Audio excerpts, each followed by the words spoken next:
This episode of SpectreSoundStudios is brought to you by Nail the Mix. So TJ, how do you hide money from a drummer? How? Put it under his work boots. Fuck you, Glenn!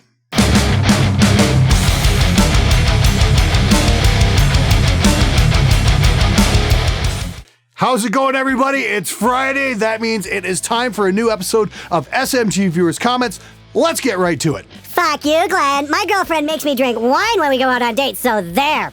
So, man, please, we all want to know, does your girlfriend let you take your balls out of her purse and play with them from time to time?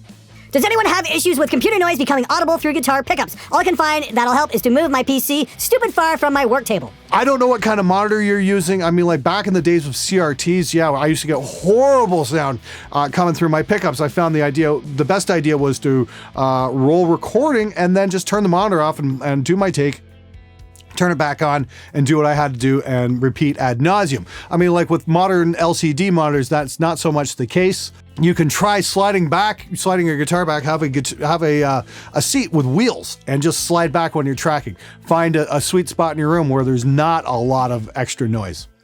So the other problem could be your building's wiring as well. I know my good friend Trey Xavier over at Gear Gods has a real problem tracking guitar in his apartment because it was built in the 20s and there's no real safe place to record guitars because he just gets noise no matter where he goes. He's tried hum eliminators, you name it. He's having a real difficult time with that. So kudos to Trey for putting out as much content as he does, even in the face of that kind of fucking adversity, because I know I would lose my fucking mind if I had to deal with that shit. Does your attitude, along with your growing online popularity, result in less shitty bands seeking you out these days? Does it scare them away? I know I would be terrified to even set foot in your studio without knowing all my songs front to back and a bass with strings so fresh they still smell the packaging they came in. That, sir, is the right fucking attitude. And I gotta say, the way how I'm so busy with YouTube these days, I really don't have time to do a lot of bands anymore. I think I did like 2 projects this year, both from out-of-town bands. I did a project with Protocol, and then I did an album with Vias. And the reason I said yes to that, because they wanted to track drums in phase 1, and I'm like, fuck yeah, that's a legendary drum room. Why not? And yeah, they had their shit together. You know, they didn't waste time. They've watched the videos. They've learned, like, hey, let's kick ass. Let's not fucking waste time. Let's not dick around. Let's learn what we need to learn and get it right the first time. You know, it just went great. You know, same thing. I gotta give Protocol a big shout out. They had their shit together. The people who do approach me these days, for the most part, do have their shit together. But then again, I'm a little more choosy with who I take on these days because I'm not so desperate for projects. I'll take anybody because, let's face it, we all start out that way. And, you know, as you get better, you know, you can afford to be a little more picky with what you take on. So there is that to look forward to. You new guys, though, not so much. Have fun with that. Have TJ considered in changing his name to Rasputin? Tell you the truth, I'll just be happy if he considers cleaning up his house. Or taking a shower. Fuck you on both of those! I really want to get Nail the Mix because I freaking love GOJIRA. And since I just started a band, I know mixing and mastering skill will come in handy at some point. But all I've been hearing is refine your mixing skills, but I have absolutely none. So I was wondering, is it accessible for people like me with an absolute lack of practice and knowledge about the subject, or is it for people who already know a few things about mixing and mastering? I took your question, actually asked A.L. Levy about that, and he really thanked you for that. Here's what I can tell you. It's for beginners, it's for mid-range, it's for advanced. I mean, like, if you're a beginner, it gives you a great example of what stellar tracks should sound like. So you've got a frame of reference. That is a huge help. I wish I had that available when I was first starting out. Let's put it that way. But they also have Unstoppable Recording Machine Enhanced, and they've got some beginner programs in there for guys who are just coming up who really don't know what's what yet. If you want to check that out, I'll have a link in the description below, right below the Nail the Mix link for GOJIRA. Speaking of that, hey guys, this episode is brought to you by Nail the Mix. It's an online recording school created by Joey Sturgis, Joel Wanasek, and A.L. Levy. These guys have a mile-long list of credits behind them, and every month, Nail the Mix gives you access to multi-tracks from a top-level album, plus a 6 to 8 hour live streaming class from the producer who mixed it. I've been working with Nail the Mix because they've been doing incredibly cool projects from bands such as Periphery and Machine Head, and this month is no exception. From the album The Way of All Flesh, it's GOJIRA's track Toxic Garbage Island, and the mixer is Logan Mader. Prizes for this month include an Omega preamp and Transformer plugins, plus a 1-year subscription to Kush plugins. If you've been thinking about joining Nail the Mix, this is your chance to work on an absolute monster of a track. It's going to be wicked, and I'm totally stoked for this one. Check out the link below, and I hope to see you in there. I felt sorry for TJ when you woke him up like that. Would unfriend instantly. Man, it smells like fucking bitch in here. I'm not a fucking pussy like you, I'm assuming. Who the fuck gives a shit if Glenn woke me up? We were going on a fucking badass road trip anyway that day. Not you.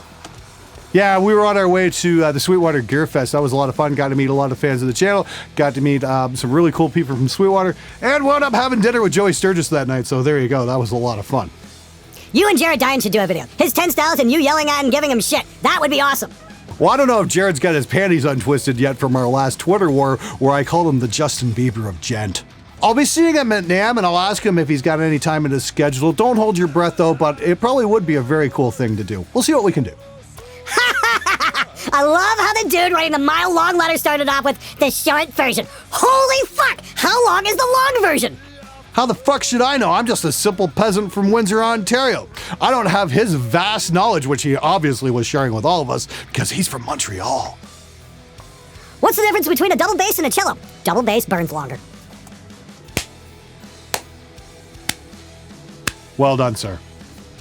Glenn, I know you're gonna get a lot of flack for throwing corporate music stores under the bus, but wait to speak the truth! These guys are the worst, and I feel bad for hardworking people that have to punch in there. I'm specifically referring to Guitar Center. Their corporate overlords have no interest in giving quality advice or service in my experience. In fact, the last time I was in Guitar Center to return an order they sent me, which I paid for in order for them to ship, they accused me of never paying, which again was required before they would ship. Made me wait for an hour and 45 minutes while they checked their system and threatened to call the cops when I said I was going to leave with the item that I had already paid for. That goes on a little bit longer, but yeah, I get the gist, man. I'm gonna backpedal a little bit there. I don't mean to, say everybody who works at Guitar Center is a lazy ass. That's not the case at all. I've been to a number of Guitar Centers around the Detroit area recently. The guys in Roseville, the guys in the Dearborn store, very cool people, actually, to be honest with you. It sucks that they work for a bunch of corporate douchebags. Those guys have been very cool and very, very helpful, actually, to be honest with you. My issue with one of the Guitar Center employees goes back to like 1999, no, 2000. Yeah, I think it was 2000. I bought my first Vintech preamp, the Vintech Dual 72, and I remember placing the order for it. I placed it through the manager, and then the kid behind the counter had to verify it or something like that. He looked it up, and no word of a lie, he looks at the computer, looks up at me, and goes, "Neve, what do you need that for?" And I'm like, who the fuck are you to even question that? Be thankful you got a job selling this shit, you asshole. Like I have to fucking validate my existence to you. What the fuck? That's been my issue with Guitar Center. And this is before Amazon really took off. And I mean, like, this is half the reason I just shop online these days. And it's not so much even Guitar Center. It's like, big box electronics retailers, same kind of thing. It seems like you have to explain yourself to the salesman before they'll actually fucking sell you something. And that pisses me off to no end, especially somebody with some experience and some knowledge. I mean, like, I went to go help my father-in-law buy a TV, and they're trying to sell me this setup shit. And it's like, well, you got to get the setup. No, I don't. I know how to set up a TV. No, you don't. I'm like, yeah, I interned at First Current Associates when I was in college. Well, what's that? I've never heard of that. It's Canada's largest AV staging house. We spent hours and hours and hours learning how to fucking set up TVs correctly. The blue transparencies and the color bars and the whole fucking deal. We learned the hard way how to do that shit. And here I am having to explain to this fucking dipshit from Best Buy, that I've got more qualification than him to set up a fucking TV. It's like, here's an idea. Sell me the fucking item and shut your goddamn mouth. Fuck, I hate retail stores. I really do. This is why I recommend shopping online. You can just avoid all the bullshit altogether. But for you guys who work at Guitar Center fighting the good fight, thanks. I do appreciate your hard work, man. I really do. Anime has totally turned J-pop into a guilty pleasure for me. At first, it's annoying as fuck, but then you watch a ton of shows and it's like, oh my god, I need this on my phone now! Yeah, that totally goes with the corpse paint too, by the way. Seriously though, hey, if you're into it, great. I'm not quite that bad, although I might have a couple of those tracks on my thumb drive for when I'm driving around. But yeah, for the most part, not quite so have to have it on my phone or anything like that. But again, there's no shame in liking some different styles of music, even corny J-pop. Good for you, dude.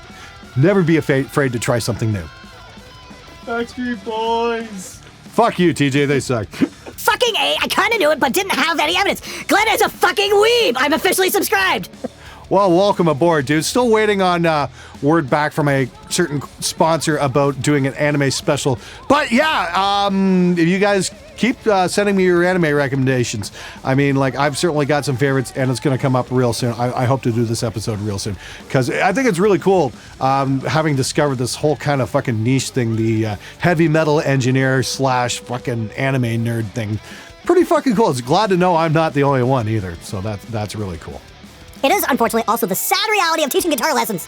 People say they want to learn to play guitar, they go and buy all kinds of expensive shit, and then when you try to show them how to use it, they disassociate. You mean I actually have to practice? I can't just put this book under my pillow and learn by osmosis? You can't magically do it for me? You make it look so easy. What's the trick? Practice. What?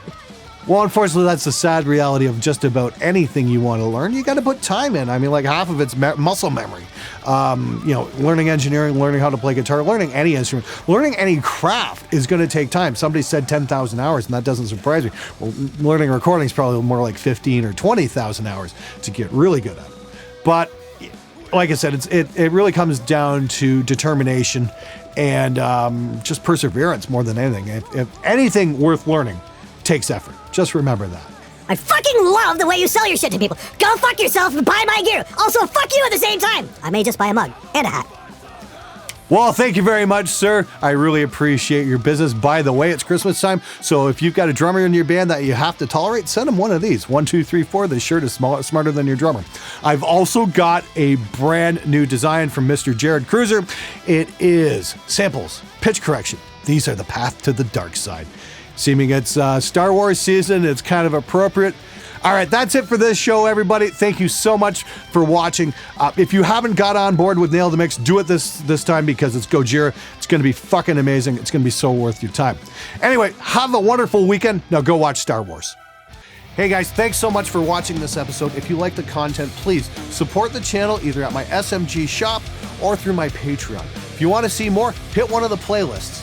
Thanks for watching. I'm out of here.